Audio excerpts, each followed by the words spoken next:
Hey guys, MVC here for the Scamper and Gaming tab for another 5-day review. Today I'm enlisting the help of both Zacubus and Lumpy to check out the creative SoundBlaster E5. Portable DAC, sound card, headphone, amp, can be used with your phone and Android device as well, and is utilised as a power bank too on the side. So a lot packed into this little thing.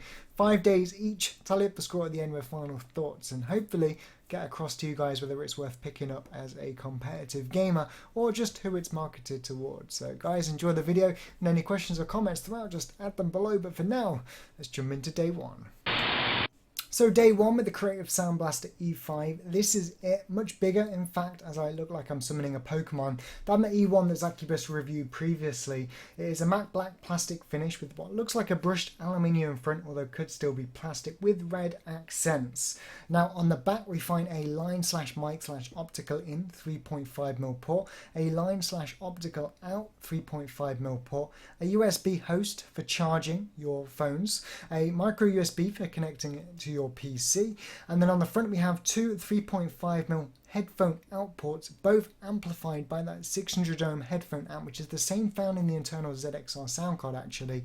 Again, bit disappointed they're not 1/4" jacks to play nicely with my HD 700s, but that aside, we also have a volume knob, infinite scrolling with no defined notches, very high quality feel, and then on the side we have a power button which also doubles for our Bluetooth connectivity, our SPX toggle which enables and disables things like surround and crystallizer, and our low and high gain feature for 120 ohm headphones and above, like the HD 700s that I use day to day, which are 150 ohms.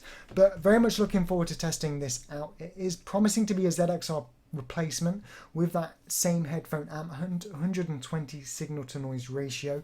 Good for me when I travel around to events, going to be able to charge my phones like the Note 4 on the go. I'm also, when I get there, going to be able to utilize the same sound as I do at home and boost my headphone audio to go higher than the crowd, for example, utilizing the amp. And on top of that, if I use SLI when it comes to reviewing graphics cards, or if you utilize SLI at home, freeing up an internal space or slot in your motherboard will not only increase airflow, but also give you more possibility for that additional graphics card and use this as an external one. So hopefully it stacks up to everything it promises to be and I can actually use it permanently. But actually I did forget, we also have 3 microphones on the front, 2 of which are active depending on the orientation.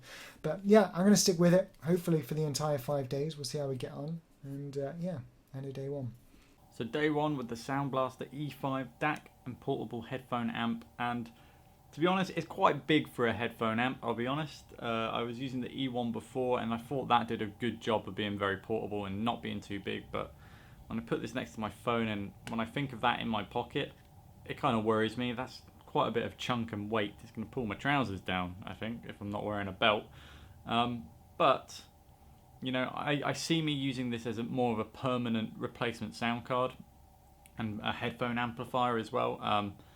I'm looking forward to reviewing it, but build quality wise, it's looking very sharp, looking very good, very sturdy, and I'm liking the large rubber pad here, so it's not going to move around on your desk so much. Hey everyone, here, Lumpy here of course, for the 5-day review of this beauty here. This is the SoundBlaster, Creative SoundBlaster E5 external sort of sound card. And it is a beast, as you can tell. It's got it around. As you can see, it's all connected up right now. This is all my power headset, which you can hear right now. And this is the old one. This is the E1 that I used to use. As you can see, quite the size difference. It's ridiculous. It's like 4 of these, which is insane. But I'm loving the build quality so far. It's a really good, steady build quality, and I actually am really looking forward to this. So stay tuned over the next couple of minutes and you'll find out exactly how I got on over the 5 days. So day 2 with the E5, currently locked in via micro USB to my PC. It's charging, as you can see here. Unfortunately, no physical value. Would like to see that in a future update, but it's about 65-70%, I'd guess. Anyway, all day I have been using the HD 700s, fantastic headphones, powered very well by the E5, and it's extremely close to my internal ZXR. We'll get into more detail on that later on, but gaming and music, the instrument separation, everything I've come to expect from my internal card here on the E5. But in terms of the control panel, this is my my setup, we got the Inferno on my head to demonstrate the mic input. I typically take advantage of Crystallizer all the time. I think it makes everything sound more vibrant and alive. Essentially, it attempts to restore portions of sound lost during compression, so YouTube music and stuff like that. But I even use it with lossless. I think it's great here, a great implementation again on the E5. And you got your other stuff I won't go into. Crystal Voice. One of the coolest features is mic monitoring. You can't hear this, but I'm hearing myself back in the headphone. This can be great if you've got a closed headset. It prevents yourself stumbling over words. So if I use a bigger headphone, not the HT700, not this, but maybe something like one of those designed for aeroplanes that people are using like at gaming events, this is going to be super useful. One thing to bear in mind though is once you enable Crystal Voice and things like noise reduction, whilst it does get rid of the background noise, you do lose a bit of, let's say, I want to say quality, but maybe that's not the right word for it. But on top of that, the mic monitoring adds a slight delay. So whilst using the onboard processor on the E5 does not add to CPU load, it does add a bit of delay to the mic monitoring volume. The best way I can demonstrate it, and again, you can't actually hear the delay because you can't hear me do this, is to hit test. You can hear there's a slight delay. It's about half of what you're hearing now to my voice. But overall, everything I could want here from the software. Again, make sure you set what you hear to 100% for streaming and stuff like that. But I'm very much impressed. Equalizer again. Something I often do is set rock, depending on the music I'm listening to. I think it really adds another level of depth to some tracks. But very impressed. And on top of that, you've even got direct mode if you use speakers. So yeah, on to day 2 definitely. So I've hooked up the E5 to my phone, and with some very pleasant results, to be honest, and an unexpected surprise as well, because I didn't think this would actually power up my phone. So I can recharge my phone with this amplifier if I'm getting low on battery, which kind of makes it more viable for me to carry it around now and maybe less of a paperweight in my pocket. So that's a plus sign. You know, I'm always going to sort of argue whether it's really worth taking it as well. But, you know, if I'm on a long trip, then I'm probably going to actually take this with me everywhere. But really liking the features that come with it as well. So on the phone, you can customize everything. You got the SPX Studio here as well, so you can whack on loads of settings here. You know, turn on the SPX Studio, surround sound, crystallization, bass, as well as going into the EQ to get that personal sound that you really like as well. So you can tweak with that as much as you like. You also got microphone settings because of the built-in microphone on the amplifier as well. So I've tested this on a few phone calls, but only inside the house, and people were saying they couldn't tell the difference from using my phone, and my phone was in the other room while connected. So that's really cool. I like that a lot. And also, if you're outside, you can turn on the noise reduction on this phone as well, so you can maybe blur out a lot of that background noise if you are outside. So you have a lot of options in the software. You can also find out your battery life, and you can also add a mic line in there as well onto the back, I believe. I might be wrong there, but you can add in some mic boost as well if you need to boost up your volume a little bit, which is pretty damn cool. So that software's packed with stuff. I did have a problem with it though. When I kept going in and out of it, occasionally it would bug out and I would just get a black screen on there, and it was really slightly annoying, and I had to force stop the program. But the amplifier and the high gain on this thing is really, really good on this device. Let me just sort of whack in some tunes. You can see how loud my headset goes on maximum volume. So if you're worried about it being too low or whatever, honestly, it shouldn't be a problem. You'll be going deaf. So this is as loud as it goes, and I'm probably going to get a copyright strike, but very, very loud, very, very clear, and superb. Overall, pretty damn useful. So here we are on day 2. This is where my E5 is set up. As you see, the cable links out to the PC. This is a link to my Inferno headset. Here is the E1 again for size comparison. This is where my E1 used to be as well on the desk. This is the thing I love about the E5 so far, is the fact that the build quality is so good, and it's got that rubber padding underneath that it doesn't move on my desk. It's so rigid to the desk, whereas this slides around all over the place. So the best thing about this is when I used to move really lean back in my chair or whatever, this would slide across the desk and it'd be really irritating to set up again. I had to move around. So this is so rigid to the desk. It's just so nice to have, and it makes everything a lot cleaner, which is really nice. So, I mean, so far I haven't found a fault with it. So loving it so far. So it's day 3 with the E5, and today we're looking at Galaxy Note 4 Android phone usage with this E5. Now, a bit of collaboration between the other two because we don't want to step on each other's toes. They're going to look more at the SoundBlaster application. I'm going to talk about some cool features. Now, trying to charge the Note 4 via micro USB via the E5 proved to be a problem when the phone was switched off. The E5 tended to turn off after about a minute. Not sure why. The other guys didn't seem to have that problem, so maybe it's phone specific. But when switched on, it managed to charge my Note 4 whilst playing Spotify music live over Wi-Fi and watching Twitch TV. So it sustained and even increased the charge level, which for a 1440p display and 3220 mAh battery inside the Note 4 is very impressive. On top of that, if you do connect to it via Bluetooth, it was easy to set up. I simply enabled Bluetooth, tapped the device, and obviously I gained access to all the customization features through SoundBlaster Central. But if I was to use the E5 as a sound card to my PC, I can then utilize Bluetooth from my phone to either A, answer calls via my gaming headset connected to the E5 whilst playing PC games, or B, I can wirelessly stream music from my phone to the E5 and listen to it via my gaming headphones while streaming to Twitch TV, and it will not be picked up by the stereo mix input of the E5. So you can listen to whatever music you want and not have to worry about copyright strikes, even if you paid for that music yourself. So that is a really cool feature, and honestly the E5 is just growing on me in every aspect. So day 3 with the SoundBlaster E5, and now moving on to the sort of PC side of the software. And really I was just trying to find if I could get a better gaming experience using all these settings. So with the SoundBlaster X Pro Studio, I turned this on to see how it would sound with the surround sound and crystallization and the bass settings here, as they affect the sound of the headset quite significantly. At first, when I just used the surround sound, I didn't notice much difference. I mean, I couldn't hear anything different really until I added the bass, and then suddenly bass was coming around at all angles, and it was more distracting when in game. I found that I was missing a lot of key footsteps and sounds that I wouldn't necessarily have missed if I just had the Pro Studio off. But it all depends on personal preference really. You can tweak it to however you like it. If you like more bass in your music, of course, this is a great option for you. If you like to try and crystallize your sound settings a little bit better, obviously you can do that as well. And for me, when I was doing this, I can't find any good tones that I really like when I use this setting, but that's because I probably spent a lot of money on a good headset already, and I'm pretty much used to how this sounds and I love it. So I don't really need to add any of these extras. I just use it for the amplification that the DAC gives me already. But you know, if you've got a cheaper pair of headphones and you've got this powering it, so you could possibly adjust it to however you like, or maybe get better performance out of those headphones with using the equalizer and using the SoundBlaster Pro Studio. So here we are on day number 3, and I'm playing some War Thunder, and I've got to say, this is probably one of the first times I've had a headset or whatever, or had a sound card that really does differentiate between the left and the right earphone.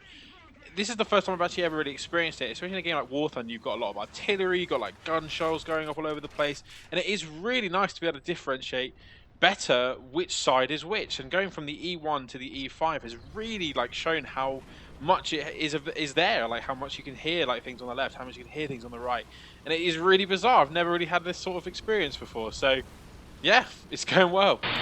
So day 4 with the E5, and to be honest, I'm struggling very much to find anything negative to say about the performance of the product itself. Music sounds phenomenal. Subscribing to Tidal for lossless music streaming and listening to things like Cell Dweller, Leona Lewis' Bleeding Love, or even some soundtracks from, let's say, Interstellar by Hans Zimmer, just amazing. The separation of instruments with something like the HD700s, which are crazy to buy by the way, £400-500 is just insane. But you don't need an expensive pair of headphones to take advantage of it. But if you do have a pair, what I'm trying to highlight here is today, 2015, investing in a good sound card, a good USB DAC amp, whatever, or pair of headphones can't really improve much moving forward. Graphics cards, you're always going to need a new one every couple of years, but if you take care of your sound devices, it will last you almost a lifetime, providing the driver support is there for the coming Windows and so on and so forth. But to be honest, my issues are starting to lie with the inputs. Having used an internal ZXR, I am finding an increase of cables on my desk. We only have 3.5mm jacks here. I actually used this, which is essentially a 1/4" adapter. another cable to my HD700s. We don't have RCA jacks here, the red and white ones, so I have to use the 3.5mm cable, which if I do that and go into the back here from my speakers, I lose the functionality of an external microphone. But had I not already owned the ZXR, I would have wholeheartedly been recommending this and probably would stick to this moving forward. But at the moment, the only viable upgrade I'm seeing as an internal ZXR user, despite this sounding identical to it in my opinion, or very close to, is the X7, and that is £300 to £400. This about the same price as the ZXR, so I'm really going to have to seriously consider if it's worth the extra cables on my desk for really no real upgrade to the same priced ZXR. But that said, when it comes to, let's say, traveling to an event, I'm only going to be able to charge my Android phone on the go, but I'm also going to be able to take my sound with me and utilize the amp and also the sound card features. Having the same setup as I do at home is always going to be a great thing. So it definitely has a place in my life. It's just, I don't know if it's going to replace my main sound card in the system just yet. So now moving on to the mic test of the SoundBlaster E5, and I'm using a Mod Mic 2.0, and I've already maxed out the volume on the sound settings on Windows as loud as they possibly can on the microphones. I just haven't turned on the mic boost as of yet, but that's what we're going to do now. So we're going to hear the differences between all the different gains. So this is with a 10 gain or 10 decibel gain. And as you notice, there's probably a little slight hiss noise coming through there, but it still sounds pretty clear to me, and it's not too noticeable. At 20 decibels though, we start to get a lot more hiss. We're going to start to hear that background noise of my motorway that I live next to. It's slightly annoying. And at 30 decibels, of course, very, very loud all round. You can pretty much hear everything that happens in my room, no problem now. But what happens when we turn on the crystal voice and the noise reduction is that all that noise pretty much disappears, and it's superbly good. I'm not even joking. But, you know, there is going to be slight tone differences in my voice, as you'll notice when I turn it on. But also another thing to note is whenever we turn on the crystal voice tab, the mic monitoring volume will become delayed. So I will have slight brain farts when I try to talk when I turn this on, which is understandable and slightly weird. So I'm going to turn off mic monitoring volume now, and now I can talk properly. So it really impacts a lot turning on the crystal voice with the mic monitoring. So you can't have both of these on at the same time, but once it's off, you can talk fine, no problem. It's just a weird sort of brain trick that it does. And if we turn on the noise reduction at 30% decibel boost, we notice a huge difference. I mean, we're still getting that lovely sort of volume coming through, but a very clear voice and less background noise still. And I think it's really tremendous bit of software. Okay, everyone, here we are on day number 4, and I thought I'd take a break from using it on the PC and use it on my phone. As you can see, it's all connected up. When you first plug it in, it'll ask you to download all the necessary software automatically. So it's really cool like that. So it'll actually tell you what to download from the Android store or the iPhone store. And as you can see, there's all the cool sort of features. You've got, like, you know, microphone. You can change your microphone settings, so it's all nice and clear. Bluetooth profile, SMBX, so you can change all the, you know, crystallizer and all of this crazy stuff like bass. And it actually acts like a sound card. Like you say, you just plug in normal headphones into the side of it, and off you go. So that's how easy it is to sort of set the thing up. And there's a ton of features on here that I can't even get to in this sort of day. So I'm going to play and see what happens on day 5. So day 5 with the E5. Now, I have to say, I'm not going to be switching to this permanently, but it is going to go in my back pocket for pretty much every event I attend, every train journey I go on, and the potential to swap to my main sound source should I move to one of the new 1440p 144Hz displays that are just around the corner, the IPS ones and the TN panels. If I do that, I'm probably going to need to utilize SLI. Now if I use SLI, I'm going to need the space in my case because I already have a capture card in there, and space is really lacking, and otherwise have to put the sound card between the two graphics cards. So this is going to be a great backup sound card, but if you don't own an internal sound card and you're looking to pick up something and you don't need any more inputs than this provides, I really struggle to find a reason why I wouldn't purchase this over the ZXR. It's just the fact that I already have a ZXR and it already does the jobs I need it to do. I don't yet need to swap to this, but when I do, it's here. So day 5 with the E5, and I'm absolutely loving it. I think this is by far the best SoundBlaster product that I've had in a long, long time. It's by far my favorite thing that I reviewed for SoundBlaster. It just gives you lots of options, lots of flexibility with it.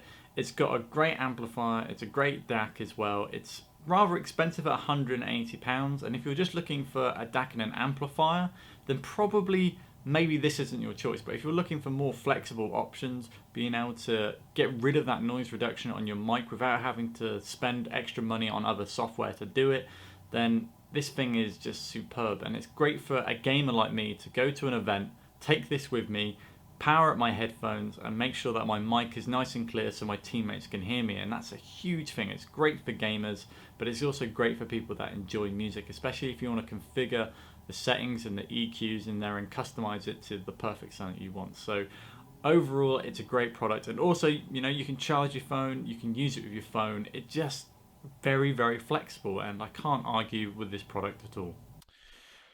So we made it to day 5 on the E5. Joke, I guess, and I gotta say it is an absolutely fantastic product. I'm barely scratching the surface of what this potential it has for, you know, everything, be it LANs, be it streaming, you know, portably, be it, you know, using it as a phone sort of Soundcard device, and just sort of in general gaming uses. I mean, it's made me open my eyes to the whole balance thing a lot clearer than any other Soundcard has I've used in my past, you know, 6-7 years of playing games on PC. And it is incredible. I love it, and I can't wait to use it over the next year or so and see what other sort of magical wonders it holds. So I hope this sort of helped you guys, and look forward to the final thoughts following. So moving into our final thoughts, or the roundup here for the Creative E5, we all scored 5 days. On paper, a promising product, and this is kind of the segment to talk through any negatives or anything like that we might have actually had. So starting off with you, Zacubus, you got 5 days, obviously. Did you come across any issues though, and how did you get on? I absolutely loved the E5. I think it's a great tool for gamers, especially, you know, go to a live event, take it with you, get that crystal mic and that noise reduction on your headset. Beautiful. I really enjoyed those features a lot.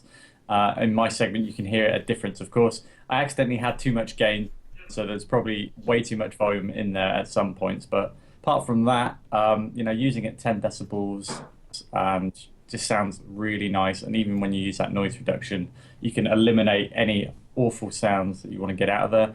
And the amp and the DAC itself is superb. I think it's a great sort of mid-range DAC. And also, it's just incredibly useful, as I said, to be portable and to recharge your phone on the go, which I didn't know it did that, so it was an added bonus for me. But the downsides, if I turn it off when it's plugged into my computer, it turns off my computer. Wait, really? And, I mean, Yeah, I can't say I've okay. had that problem, Lumpy. It literally No, crashes my computer. So if I unplug it or turn it off, like hardware turn it off, it just goes boop. No, computer don't want to work anymore. USB 2 and 3? I assume Yeah. you've tried. Interesting. Maybe something to do with BIOS updates or something there. I mean, I can't say I've had that problem personally. I found it to be great. One of the cool hidden benefits that I mentioned was that you can stream music from your phone while streaming live to Twitch TV and using it as your dedicated normal sound card on your PC, and the viewers won't actually hear it. So there's some great multi-purpose uses there. Obviously, for someone like me that uses SLI when reviewing graphics cards, a great benefit is I can take my internal card out, and it really is a mini ZXR, which again also retails at about the same price point, but it is expensive.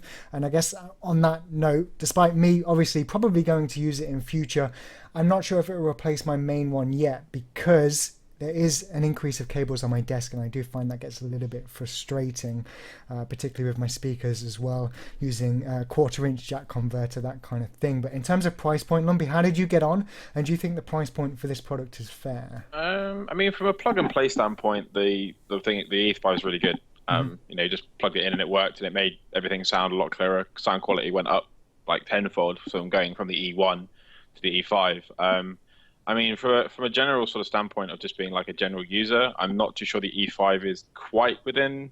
It's a little bit overpriced for that sort of area of people, but I mean, the E3 very well may fill that role. May just fill the role of that, you know, nice balanced price point that still gives you the extra quality. So I mean, yeah, the E5 is a great product. Love it. Really, really good. Going to continue using it.